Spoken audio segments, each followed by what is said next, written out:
Hello sound test. Okay, magandang umaga po. Mabilisan lang ito. Ay naku, na-discover ko na ngayon.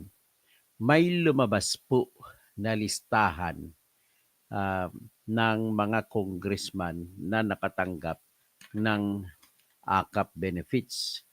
At ito po ay nilabas mula sa kampo ng mga DDS vloggers. Well, nakita ko sa naniniwala po ako sa kanilang nilabas at ang pinagkukunan ko po ay si Ma'am Joey De Viver na kaaway ni Benny Abante. Hindi naman ako makadidiis, hindi naman ako maka-BBM. Pero ang problema ko lamang ay I have to deal with tinatawag natin na katotohanan. Ang katotohanan po ay nagsasabi na wala kang dapat kakampihan kundi katotohanan lamang. At dito po, nakikita po natin na sa usaping ito, lumalabas po na ang budget po na ginawa natin ng ating mga congressman para sa 2025 na pinangunguluhan ni Romualdez ay ginawa para yurakan ang dangal ng ating bayan. Akalain mo, lumabas ang katotohanan na ito pala ay binuo, pinasok ang pundo na akap na 26 billion, ang AX na pundo na umabot na 45 billion, billion na hindi milyon. Tapos ang akap ulitin ko lang 26 billion, ang AX 45 billion, ang MAIP umabot na 40 plus billion din. Pati yung mga flood control projects na 288 million dinagdag doon sa dating programa ng DPWH. Anong ibig sabihin nun? Lahat po niyan nagalaw, basahin mo lang at may ibig sabihin yan. Ngayon, pagkatapos ng budget na yon, kara-karaka, nung naayos na, nung lumabas na ang pundo, kasi kung makita mo yung pundo, pagpapalabas ng pundo mula sa SARO, ay parang nasa Pebrero lumabas. Nung lumabas sa Pebrero, ay mga February 3, nakalabas na sa listahan na yon na nakikita natin na yung mga congressman na pumirma sa impeachment laban kay Sara Duterte ay nakatanggap, binigyan ng mga alokasyon na tag 25 hanggang 20 million kada isa. Sagwa, no? So, para ma-highlight ko ito kung gaano kahalaga yung liderato na walang pera-pera, ay sa totoo lang, hindi po yun ginaya at hindi nakaya at hindi ginagaya ni Mr. Ferdinand Martin Romualdez. Isa kang dakilang korap, magnanakaw na tao. Kaya ang title ng ating kwento po ngayon ay The Most Corrupt Speaker. Lahat ng pumirma binigyan ng 20M pataas ng akap. Ganon po ang ating istorya sa ngayon. At ito po ang aking introduction. Pakinggan muna natin yung isang magandang babae na nagsasalita tungkol sa pera at hindi pagbibigay ng pera at kung ano ang liderato. So titingnan mo natin, pakinggan muna natin siya.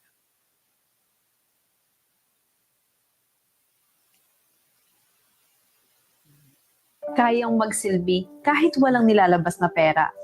Yan ang pinakamahusay na leader. Leadership is not about how much you give financially. It's about how much you give of yourself. Maraming tao ang iniisip na ang mahusay na leader ay base sa kung gaano karaming pera ang kaya mong ilabas. Pero yung totoo, ang tunay na leader can be of service. Gamit ang puso, diskarte, at malasakit lang. Ang mahusay na leader ay kayang mag-inspire ng tao na magtulungan kahit walang malaking budget. Nakakahanap rin sila ng solusyon sa problema gamit ang creativity at resourcefulness nila. At higit sa lahat, tunay silang nakikinig. Hindi lang sa mga material na pangangailangan, kundi sa emotional and mental well-being ng kanyang team. true leader doesn't need money to lead. Hindi ito sukatan sa kayamanan, kundi sa kung paano mo ginagampanan ang responsibilidad mo. Ayan ah. Oh, ngayon, having said that, may papakita ko sa inyong ebidensya ng listahan na kung saan ang mga pangalan ng mga congressman na lahat ay nakatanggap, may binigay na pondo na akap. So, bago pa yan, may lumabas na yung mga umamin ng mga congressman, kagaya nung ng congressman Ecleo sa Surigao, ha? Ang kanyang at dinagat na pala siya ngayon. So, ang kanyang ginawa po ay nagsalita siya nung binusa ng mga tao kasi galit ang mga tao. Alam mo naman pag Mindanao, aminin natin sa hindi. Ang Mindanao po kasi pro-Sara talaga yan. Wala na tayong magagawa dyan. Kaya nga, binubu po ang mga tao ng mga Bisaya, ang mga congressman sa Visayan places. Ha? Okay. Nung nagsalita na sa mikropono si Congressman Ecleo, tinapon niyang mikropono. Anong ibig sabihin nun? Kasi binusa. Yun pala, yung pangalan na yun ni Ecleo ay nandoon sa listahan ng mga congressmen na pumirma na nakatanggap ng pera mula kay Speaker Ferdinand Martin Romualdez. So pinaka-corrupt talaga ng Speaker to nangyari sa balat ng karanasan o kasaysayan ng Pilipinas. Sobrang corrupt.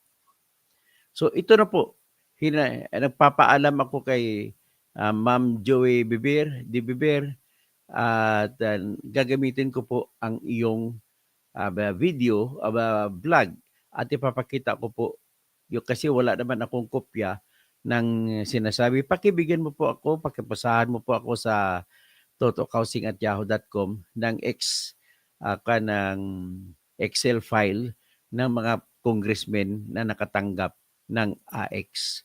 Ito po si Kwan. In the meantime, ang babasihan na lamang natin ay yung mismo yung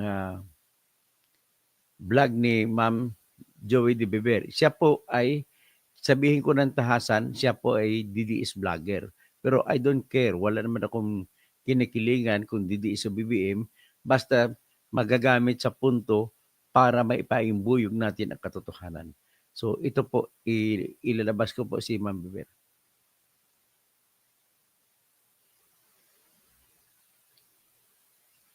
So makita niyo si Ma'am Beber. Yan po yung kanyang vlog. Ito pong nakita ninyo, ito po yung listahan ng mga congressmen na nakatanggap ng noong February 3 ng pundo ng akap na 25 million. At sila po, nagkakataon naman ay sila ay mga pumirma sa impeachment ni Sara Duterte. So, umpisahan po natin ang salaysay ni Ma'am Beber.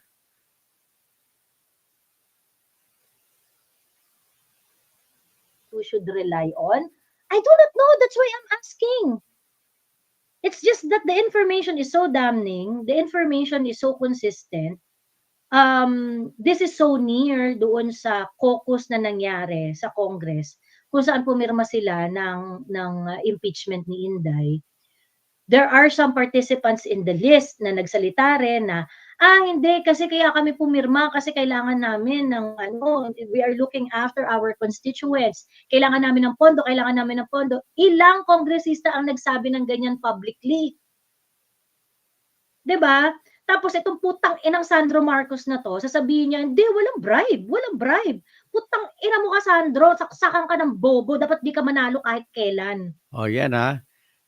Sabi po ni Ma'am Joey Di Biber, talagang dahil nakita niya na rin ang listahan ng mga congressmen na pumirma na nakalista na tumanggap ng 25 million na akap, ay isa doon si Sandro Araneta Marcos. So, ayun nga, minumura na nga niya. O sige, kasi yung style ni Ma'am Joey Di Beber ay nakabagbag damdamin na nakakasira ng diskarte ni Congressman atrasabante. Sige, Pap. Makinig kayo kay Ma'am Joey. Kapag binibigyan nyo ng AKAP, AX at iba pang mga kung ano-ano mga proyekto or whatsoever, that's the carrot that you are giving in exchange of something. Ito naman, kung mo kami ginagawang tanga, Sandro Marcos, di ba yan yung sinabi ni Sandro? There is no bribe, there is no eme. Bobo talaga yan si Sandro eh. Anyway, nais ko lang magsalita din. At ladies and gentlemen, ang problema ko sa ngayon, ako'y fair ako na tao. Wala akong kinakampihan kay Sara o pro-Sara o anti-Sara. Ang problema ko lang dito, gusto ko na matuloy ang impeachment. Base po sa ebidensya na nakita natin o natunghayan natin doon sa hearing ng Good Government sa Quadcom. Kung ako tanungin nyo, nakatutok ang aking utak at mata doon sa mga nilabas na mga resibo na tungkol gastos ko noon sa confidential fund na una 125 million at pangalawa yung 500 million na confidential fund sa Vice President at yung 150 million na confidential fund sa Department of Education. So ang aking puntos lang dito ay nabitin tayo ron. Unang concern ko, nabitin tayo ron. Bakit? Hanggang doon na lang tayo sa mga resibo. Nakita natin na may resibo ng mga Mary Grace Piatos. Nagiging tampulan pa nga ng mga biroan yan. At mayroong mga Kukoy Villamin.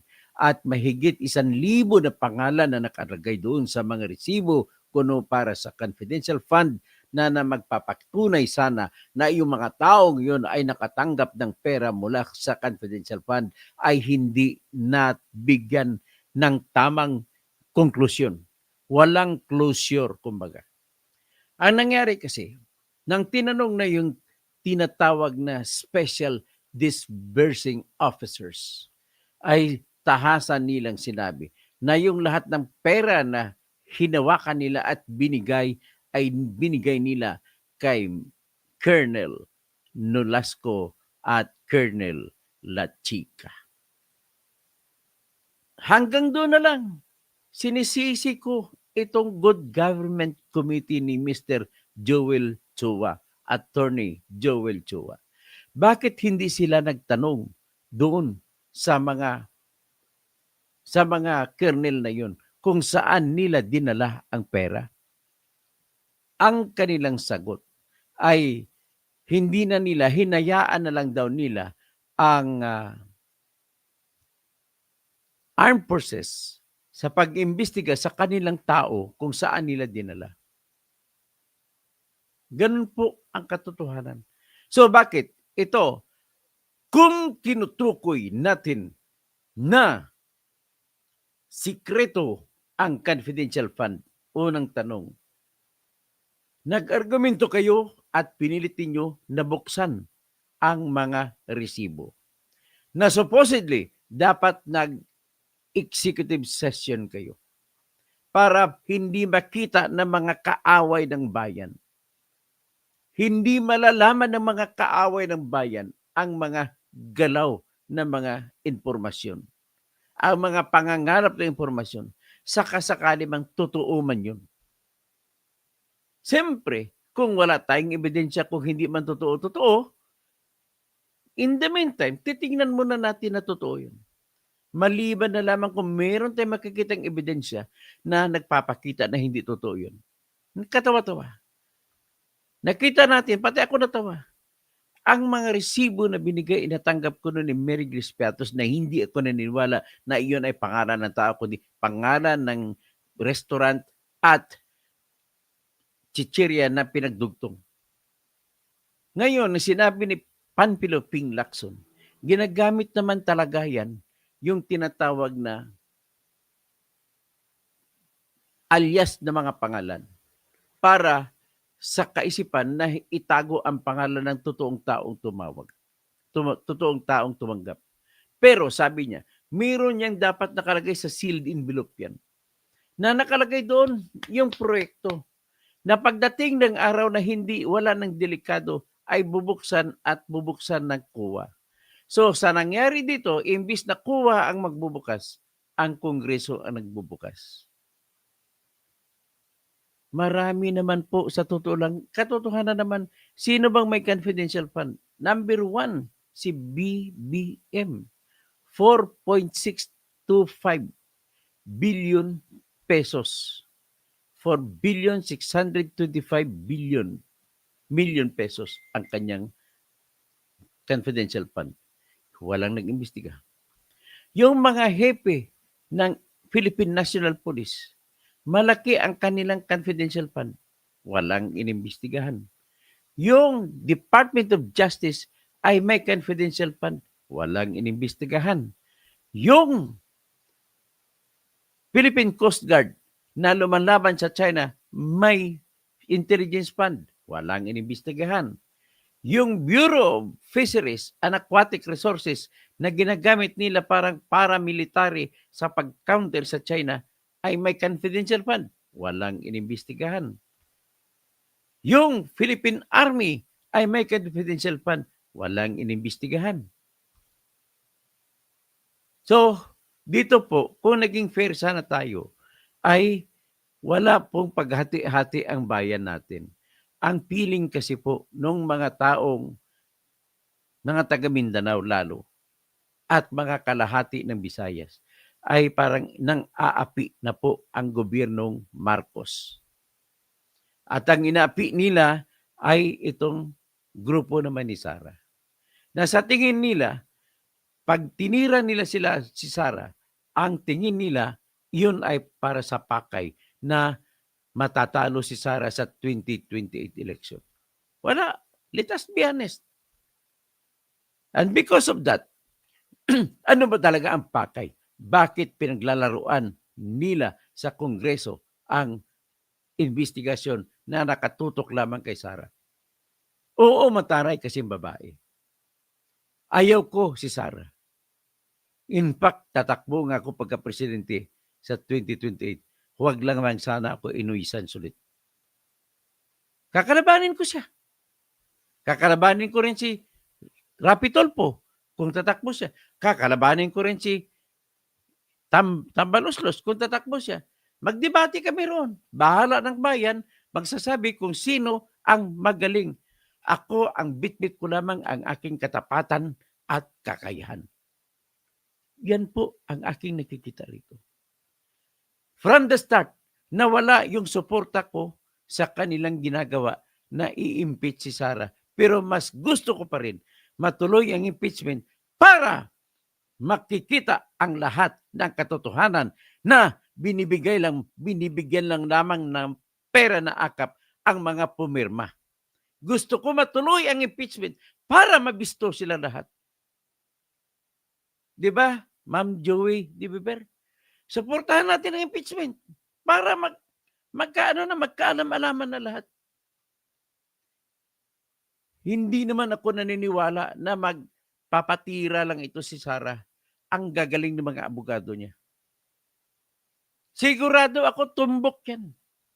Sigurado ako lalabas ang lahat ng mga congressman na tumanggap ng tinatawag na AKAP at AX at mga flood control projects. Yun pala ang dahilan. Kaya pala binalibag nila ang budget na masamang-masama at pumayag naman si Bongbong Marcos nang ibig sabihin ay siya ay kasama sa sindikato na walang ibang agenda na nakikita kundi kung tumbahin lamang ang kanilang kaaway. Paano naman ang mga totoong tao nito? Very clear. Very clear. Sa ngayon, nakita ko na listahan na mga nakatanggap ng AKAP ay puro sila lahat ang nakapirma. Pakinggan natin po si Ma'am Joey Di Biber. Tapos nangangarap maging presidente, tangina, kadiri. Walang brilliance. I mean, Diyos ko, magpa-clean living ka muna, Sandro, bago ka magpuputpak para di ka mukha. Diba? Ayun. Anyway, so ayun na nga. Okay, now I'm going to show you yung table na ito, okay? Papakita ko sa inyo itong table na ito. Bantayan yung Okay. table. Ipapakita ni Ma'am Joey Di Viver. So yung table, actually, mukha siyang identical when it comes to yung kasi Ayan. yan dalawang tab yan, AKAP at saka AX. O, AKAP Ayan. at AX pa pala. O, stop ko muna. O, nababasa ko, D is WD.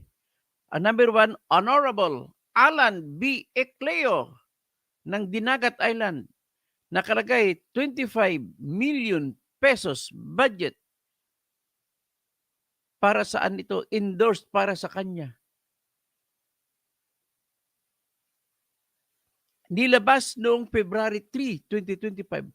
Ang kasabay niya na nilabas ng February 3, 2025 na pumirma din na galing sa AX. Tingnan nyo, AX yan. Makita nyo ang aking arrow. Yan, AX lahat yan. Ang kasunod sa kanya, si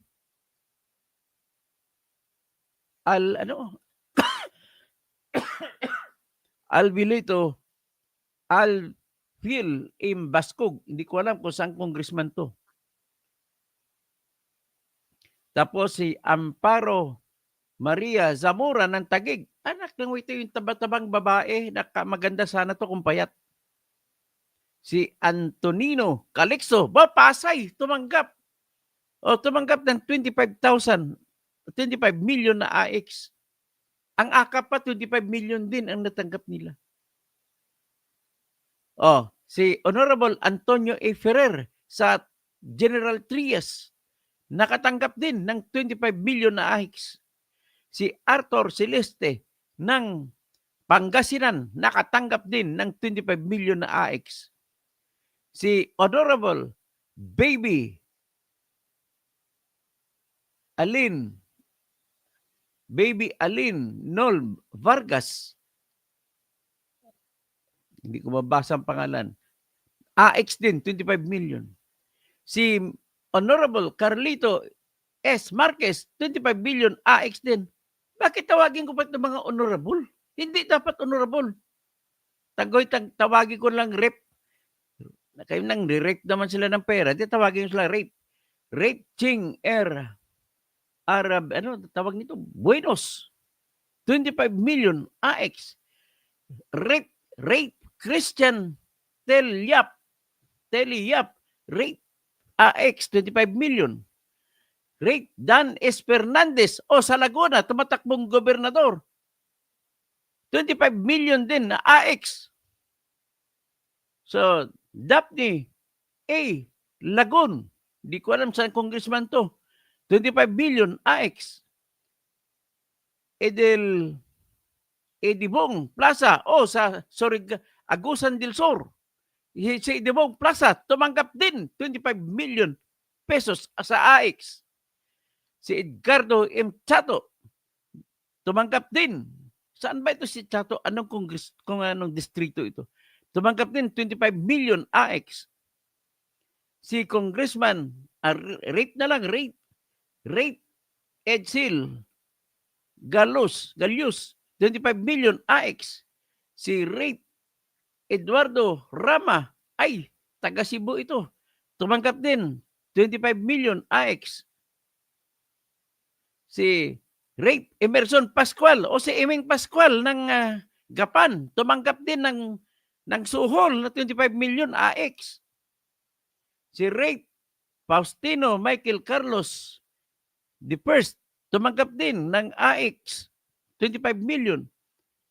Si Rida Robes ng San Jose del Monte City sa Bulacan, tumanggap din ng 25 million na AX. Mga corrupt talaga kayo lahat. Si Franz Pumarin na basketball player na paborito ko noon na coach sa Lasal, ay tumanggap din. Siya ngayon ay congressman sa Quezon City. Tumanggap din ng 25 million na AX. Huwag nyo na iboto mga ito. Si James Jojo Ang Jr. tumanggap din. Hindi ko alam sa distrito ito. Sino pa ito? Si Jocelyn Lim Kai Chong. Saan ba ito? Sa Negros ba ito? tumanggap din o sa Kwansya sa Mindoro. 25 million AX. Si John Tracy F. Cagas, taga Davao del Sur, tumanggap din, kaya pala pumirma. Tapos si Jose Bong Tebes, o taga Bicol ito na Tebes, hindi yung Tebes na killer. Tumanggap din ng 25 million. Si Jose Manuel Alba, tumanggap din 25 million na AX.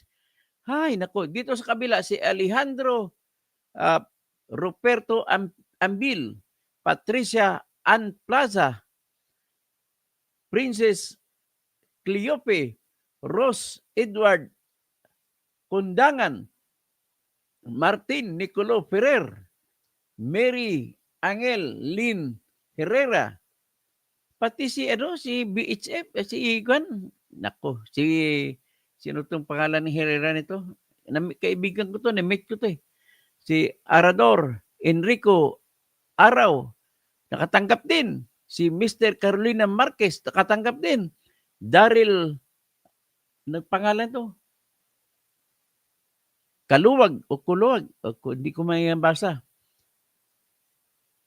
Si Calvin Patrick Domingo, tumanggap din, mga rate din ito. Rate Michelle Feliciano, si Rate Manuelito Pacaldo, si Rate Jaiby Quiñones, si Rate Jessica Gambol Shak, si Rate Christine Joy Lisol, si Rate Christopher Lambert Lance Quizon, si Rate Emiliano Alan Nakanami, ano pang dito? Cascos Colvela Jr., Edgardo Reyes, Ricardo de Guzman, Nico Pumarin, Maura Concepcion Mendoza, Norma Manuel, Jeb Bundang, Justin Marie Francis Tangbuan, si Nor Milgar, hindi ko mabasa. O pagpatuloy natin ang expose ni Ma'am Joey de Beber. Ayun. So, hanggang ano to? Well, dami. 132. 132 na 132 daw na listahan. 132 na pirma. O Ayan, 130, para okay. sa 132 ito na pirma, sabi niya. Now, kung matatandaan ninyo, they only need 105 eh, 'di ba? 105 na signature. And they ended up 215. Ganon. And I think, ito nga sinasabi ko sa inyo nung una pa lang, tungkol dun sa impeachment ni Inday, matagal na nilang nakuha ang numbers. Sinabi ko yan eh, ni-live ko yan in January. Ni-live ko yan noong January na nakuha na ang boto. Okay? Nakuha na ang boto. Okay. Now, yung mga kongresista receiving AKAP and AIX allocation is something that is questionable. Independent doon sa whether or not ginamit itong pang-bribe para sa pagpirma sa impeachment ni Inday. Ayan. Okay? Dahil yung kamalian ng distribution ng AKAP at AIX sa mga kongresista is really wrong on so many levels. Okay? On so many levels. Okay. Imposible na bibigyan ng House of Representatives ng pabor ng allocation ang mga miyembro ng House of Representatives unless may kapalit. That's just the nature of the House of Representatives because it is always a house divided. Okay? So you always need numbers kapag gusto mo na merong gumulong diyan sa House of Representatives. I don't think kailangan nating magdebate diyan. Ganon talaga 'yon. Whether andyan si PRRD ang presidente, si Pinoy ang presidente o si Bongbong Marcos ang presidente, the House of Representatives is always a game of numbers. 'Di ba?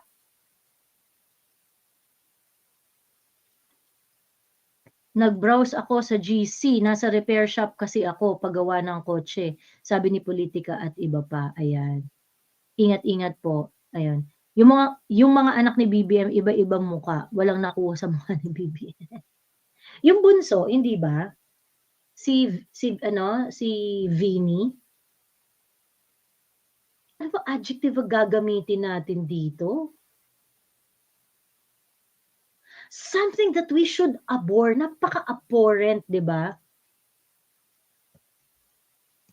Grabe yung grabe Ito naman po, pakita ko sino, akap na naman ito, 20 million. 20 million ang akap. Ganon din yung binanggit ko mga pangalan kanina, si Ecleo Nangunguna, ay may akap din, 20 million nakalagay. Ganon po kabastos. Nako. Paano na mangyari sa Pilipinas kung ganito? Ay, nako. Tingnan ko yung mga flood control. Ito palang katapusan ng 183. 183 ang listahan ng AX. Ay, nako. Hindi ko po maintindihan kung bakit ganito. So anyway, yan lang mga importante pinakita ko.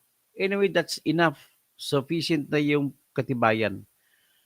Para sabihin natin sa ngayon na kaya pala blanco ang Bicameral Conference Committee report sa pagmagic-magic nila para mailagay ang budget sa AKAP kasi pala ang target ay talagang samantalahin ang sentimiento ng maraming tao na nagnakaw si Sara Duterte mula sa kanyang confidential fund.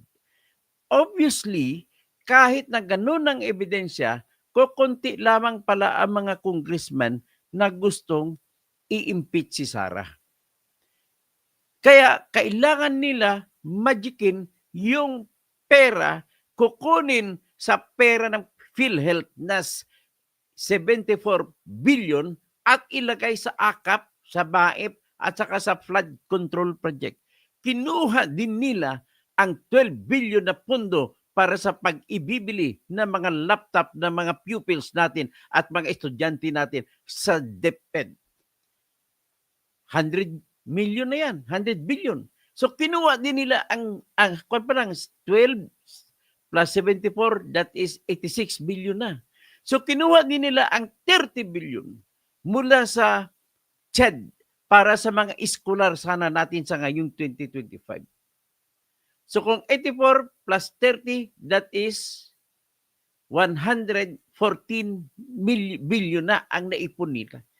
Kasi kailangan mo kunan sa iba kasi hindi mo pwede dagdag ka lang dagdag. Bawal sa konstitusyon. Kailangan bawasan mong iba at idadagdag mo sa AKAP. So ang pupunduhan kasi nila 26 billion na AKAP, 45 billion na AX. Ang MAIP na nasa 45 billion din. So 90 plus 26, so that is 116 billion. At pupunduhan din nila ang 288 billion na flood control projects. So 90 plus 288, so kailangan nila 400 halos na billion. Kaya namulot sila, tinanggal nila ang PhilHealth na budget, 74.4 billion. Tinanggal nila ang 30 billion sa CHED Scholar, tinanggalan nila isang CHED Scholar din na 3 billion. So ilan na yun? 74, 104 plus 307. Tapos tinanggalan nila na 12 ang education. So 107, 119. So tinanggalan din nila yung ng 17 billion ang military. So 119, 126, 136. So, tinanggalan din nila yung yung TESDA, tinanggalan nila. At saka yung tupad, tinanggal din nila lahat-lahat. At higit sa lahat, tinanggal nila ang 5 billion na pension sa mga senior citizens na tig 1,000 pesos kada buwan. Marami pa silang tinanggal. Ganun po ang nangyari. So, ibig sabihin, wala na talaga itong gobyerno natin. Kailangan durugin na natin ito. Mapakaliwa ka, mapakanan. Wala kang mahihita. Sa totoo lang, the only savior of this country is ako lang talaga makakapag-save ng bansa na to. Sana magbago ang isip ng mga tao. Iwanan nyo yung si Duterte, iwanan nyo si BBM, tatakbo ako ng presidente. Babago lahat yan. Tandaan nyo, kung may tukhang si Duterte, magtutukhang din ako sa mga korap. 1 taon lang yan, ubos lahat yan. Alam ko po ang gagawin ko. Hindi ko muna sasabihin sa ngayon. May puso ako, may will ako, at may direksyon ang aking plano. Ang isa lang pwede ko sabihin sa inyo, pipilitin ko na magkaroon ng pagbabago sa sistema ng ating katarungan. Kailangan papalitan na, it's high time, na palitan na yung lahat na magdidesisyon, maghuhusga sa lahat ng korte natin ay kayo mismo ng mga tao. Susundin natin ang sistema sa Amerika kung saan kukuha ng 12 mga tao sa komunidad na sila ang magsisilbi na magdesisyon sa kada kaso para wala ng bilihan ng kaso, para hindi na mangyayari kagaya nung pag-absuelto nila kay Bong Revilla na kahit napakalakas ng ebidensya, at para hindi na rin mangyari yung pag-absuelto kay Jinggoy Estrada kahit na malakas pa rin ang ebidensya, para hindi na mangyari yung pag-absuelto kay Enrile na pinakamatandang magnanakaw sa buong mundo at sa kanyang kabiyak o yung kabit na si Attorney Gigi Reyes. Yan lang ang tanging paraan. Kailangan tao lamang ang maging judge. Kada kaso, iba-iba, rapol, iba-iba, rapol. Kaya wala pong mangyayari na tinatawag na kutsabahan. Ay, nako. Ito po. The only thing that we can do today is nothing but prayers. Tinanggal naman nila ako sa lista ng mga tatakbong senador. Well, that's their choice. Andito naman ako, manatili ako mabuhay, kaya lang hindi ako makakatulog mag-iisip na patuloy ang korupsyon sa ating bayan. Maraming salamat po. Hanggang dyan lang muna tayo. Si Virginia Parkinson, ingat-ingat lang po, Engineer Toto Delicado. Bing Liwag, retain death penalty. Albisdia, nabawasan din yata. Sa PDIC, tinanggalan ng 117 billion. Pagkatapos yan, hindi pa sila nagkasya. Kumuha rin sa PhilHealth na lumabas na ngayon sa pagsusuri ng Supreme Court na bawal ang paglipat ng pundo na 89.9 billion mula sa PhilHealth dadalhin sa General Fund. Na-discover ni Justice Amy Lazaro Javier na dinahilan lamang ang kunwari mga unprogrammed funds na bibigyan ng pundo kagaya ng pagpapatayo ng tulay diyan sa Negros at saka sa Guimaras. Yun pala, may pundo na pala na binigay ang bangko galing sa South Korea. Tapos kukunan pa na pundo, kompleto ng pundo, 140 billion. Tapos kumuha pa rin ng pundo mula sa PhilHealth para kunwari ilalagay doon. Ganon kabastos itong pamahalaan ni Bongbong Marcos.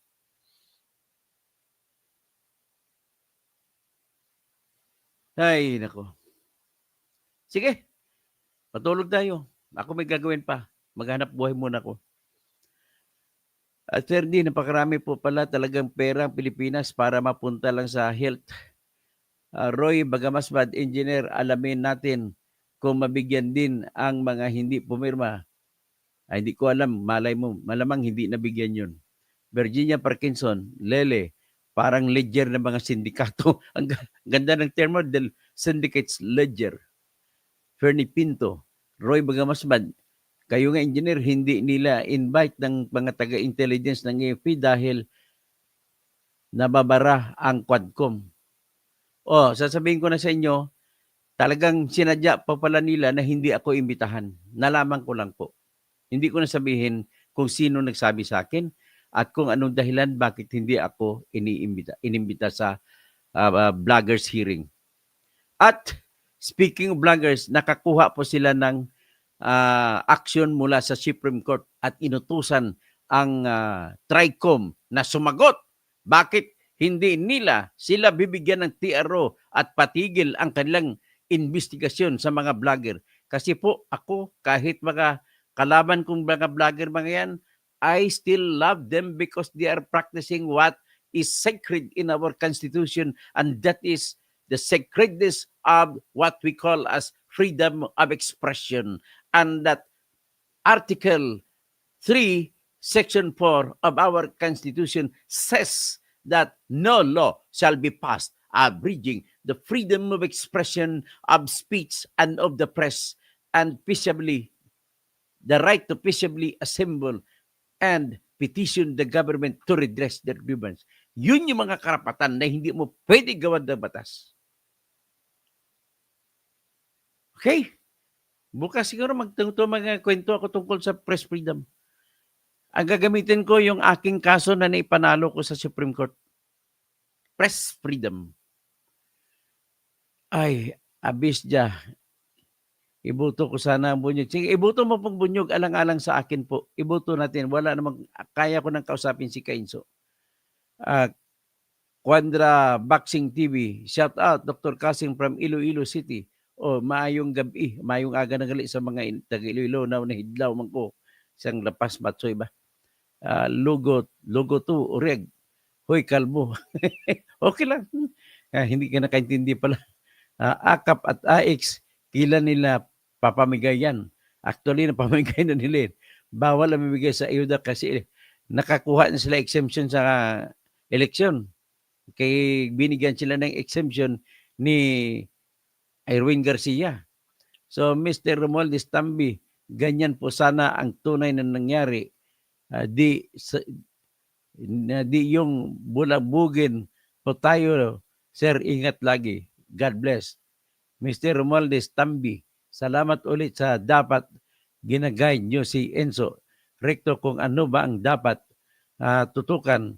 Di yung nakapokus lang siya sa PDP. Ay, Lorenzo Mercurio. Hello, Dr. Kausing. Okay, yan lang po ang aking masasabi sa ngayon at magandang umaga po at matulog tayo ng mahimbing sabi pa ni Attorney Libayan. Sabing liwag, okay,